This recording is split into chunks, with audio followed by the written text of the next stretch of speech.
Hi everybody, just real quick I want to show you, I have two textures of hair on my head. Last night I straightened my hair just with my no heat technique. I smoothed my flaxseed cream gel into my wet hair and brushed it all tight and twisted it into a bun. And then after it was completely dry this morning, I just ran my fingers through it. But I want to show you the difference between this hair right here that's kind of underneath on the sides. And if you could feel it, you would be really surprised. It actually feels very coarse. And if you look really close, you can see little tiny kinky, I guess you can call them curls.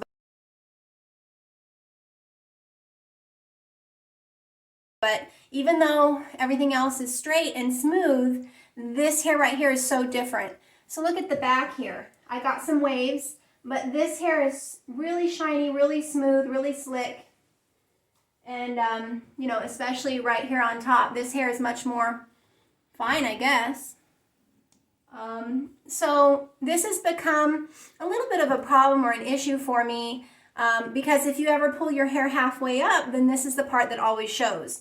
And it's harder to conceal.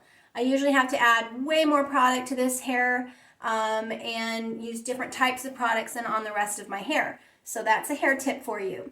A lot of times I will pull my hair up from this point and above instead of, you know, quite so much. And then that keeps this part covered up.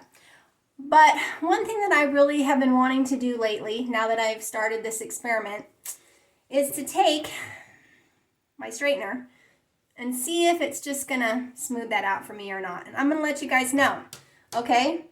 So I guess I can just record this really quick. I'm not gonna put that much heat on it at all. I'm gonna try and fan this out so that I can get it in one zoot. This is not the thickest amount of hair, but pretty big section actually. Let's see, I've already got this hot. See if I don't burn myself. My hair has always responded fine to heat, meaning it comes back. It gets curly again even after I straighten it.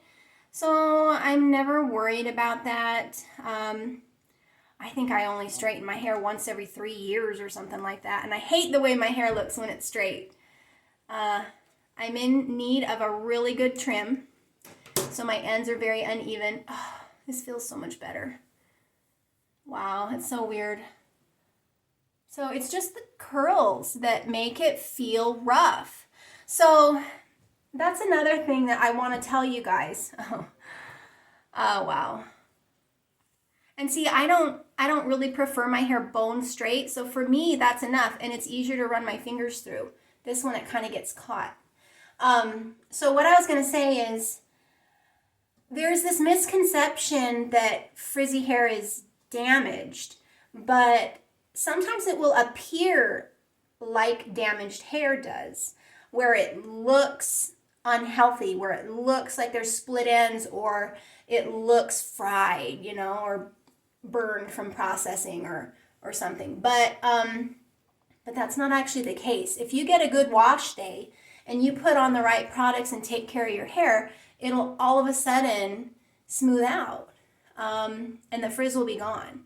So I just want to remind you of that the frizz you see might actually just be because you need to, you know, shape those curls and give it a little more moisture or something. But I will remind you that another issue here is that you can have different types of hair on your head. So anyway, okay, so there's another part of this experiment that I really need to do.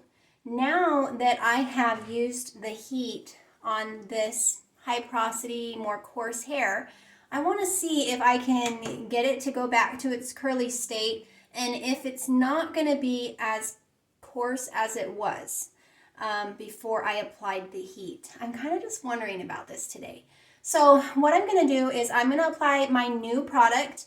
This is my protein mask, repairing protein mask. And this might be too much for both of these sections of my hair. I'm not quite sure because this is a very moisturizing product. It has a very high amount of protein. It's very balanced, both very high.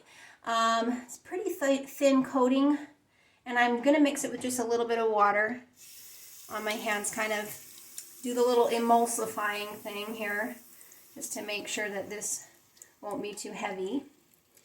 And I'm just gonna coat it through this more coarse area of my hair. And then later on, after it dries, I will let you see how that has turned out. This has really been a neat product. I've been using it as a scalp treatment, kind of mixing it into my shampoo. I've been having all different ways that I've been trying to use this. I have a lot of people testing it right now. Of course, we're using it as a protein mask. Most of us are washing it out. Some of us are leaving it in. And it's just really, really a unique product. So that is on my website, available for sale right now in small 1-ounce sizes, so you can use it for 1 to 2 treatments at a time and see how you like it and give me some feedback.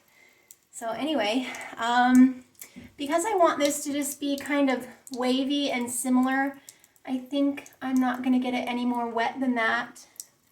And then we'll just see how it does, okay? So I'll be right back.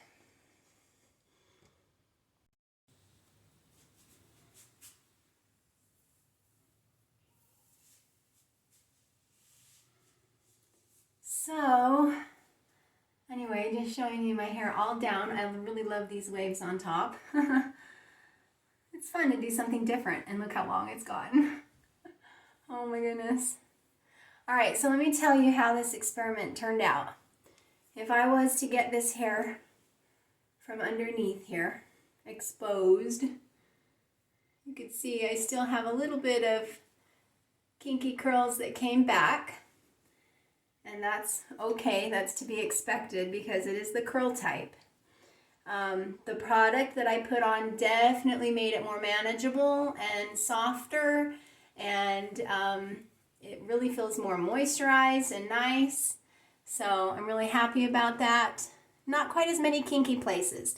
I think there's just a couple of spots that I might have missed or maybe needed to put a little bit more product. So, you know, that's always kind of the case, especially when you're moving quick and your hair's already half dry like this and everything. But anyway, overall, we're having good success with trying new ways to use this new protein mask of mine.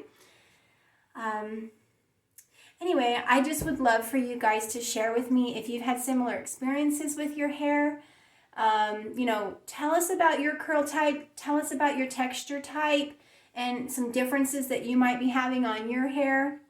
And definitely put any questions that you might be having. And then you don't know it's there anymore. Anyway, so this has just been really fun, and I'll be in touch. Bye, everybody. That was kind of a fun little experiment there. Thanks for watching, guys. Let me know if you have any questions.